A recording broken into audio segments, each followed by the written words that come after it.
The Olympics will be starting in the next few weeks. It starts on July 26th of 2024. With that being said, USA basketball is getting ready to defend their gold medal. I believe the US has now won how many Olympics in a row it has been? 2004, so 08, 2012, 2016, 2020. They have won 4 Olympics in a row since that 2004 debacle in which they won the bronze medal. They're looking to win a fifth straight Olympics. I think no team has ever gone that type of run before. If they achieve it, definitely will be a historic run for Team USA basketball, for the men that is. Another feather in their cap, as they would say. Now, with that being said, I'm just going to talk about 3 guys that probably stand out the most on Team USA. They're the 3 elder statesmen I feel for this team: LeBron James, Stephen Curry, and Kevin Durant. All 3 of them are now in the twilights of their careers. I feel all of them are past their primes now. Sure, they're still putting up great numbers when you look at their stats. They're still playing at a high level, but they're no longer in their prime. They're not where they once were, even, I would say, 3 to 4 years ago. You could definitely see the decline in all of them now, because one thing I'll say is if all 3 of them were in their primes, their teams would be top 3 teams in the West. That to me is the biggest indicator that they're no longer in their primes, all 3 of those guys. That's how I measure it. I know some people will say like, well, that's very subjective the way you're saying this, but I just remember when they were in their primes, I felt you could put them on any team, and whatever team they were on, it's going to be like a top 4 team in either conference. That's how great all 3 of those guys were. But now they're towards the end of their careers. You look at LeBron with the Lakers. I don't see LeBron ever winning another title for the rest of his career. Yes, I've said it, I'm going to say it, and if I'm proven wrong, I'll eat crow, but I don't see him ever winning a title with his current Lakers team. He's not great. He's not great like he once was in his prime to be able to carry a team like he did back when he was carrying Cleveland back in the day during his first stint. And even Miami, granted they were loaded, but still he was just dominant on both ends of the court. He can't bring that anymore.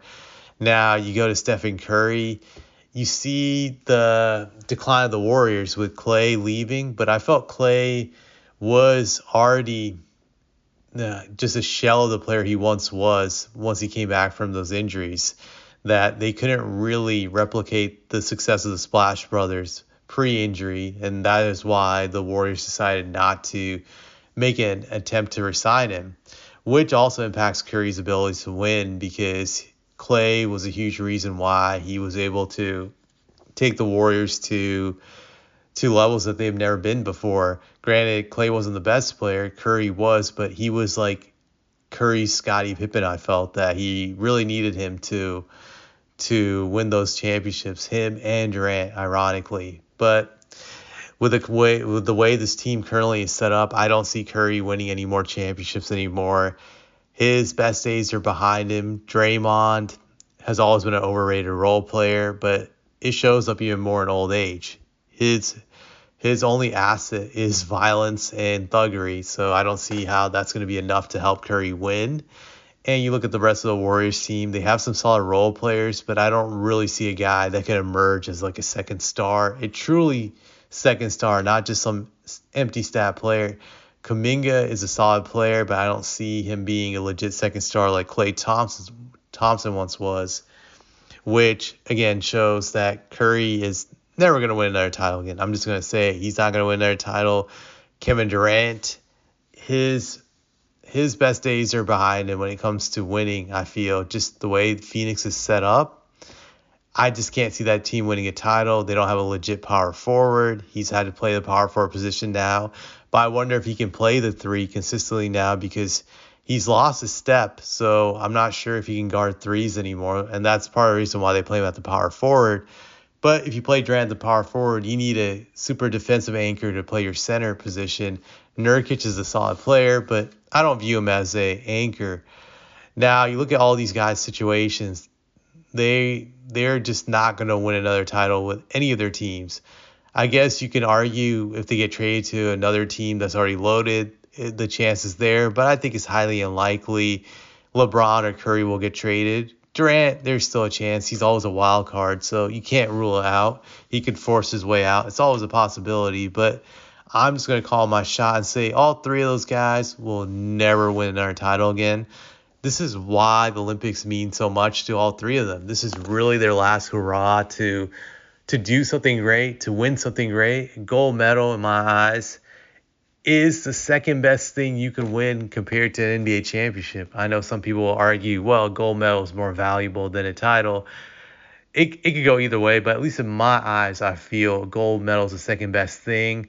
So this is like for them the last chance to feel like a champion again, to get that feeling of greatness and just exhilaration from winning it all. That's the way I look at it. And I think that's honestly why three of those guys wanted to come back for USA basketball in these Olympics, because I think they know it's highly unlikely they're ever going to win another title. So they want to relish this moment and see if they can bring back another gold medal. I think it's going to be interesting, these Olympics. They could face some serious competition. I think they could be upset in a one off. I think it's always a possibility with the way things are now with all these teams around the world. All these teams have at least a few NBA players, it seems. I kind of compare it to like the NBA regular season. A great team can always lose against a lottery team during the regular season. All it takes is a hot shooting night and you can end up losing. So it's a possibility. It's definitely a possibility that they could lose. I like the way France is set up. I look forward to seeing them play France. I think they'll be entertaining to see them against the Twin Towers of Victor and Rudy Gobert. But like I said, this is the last hurrah. This is the last hurrah for three of these guys. And it will definitely be interesting how this plays out during the Olympics. So that's really all I have to say.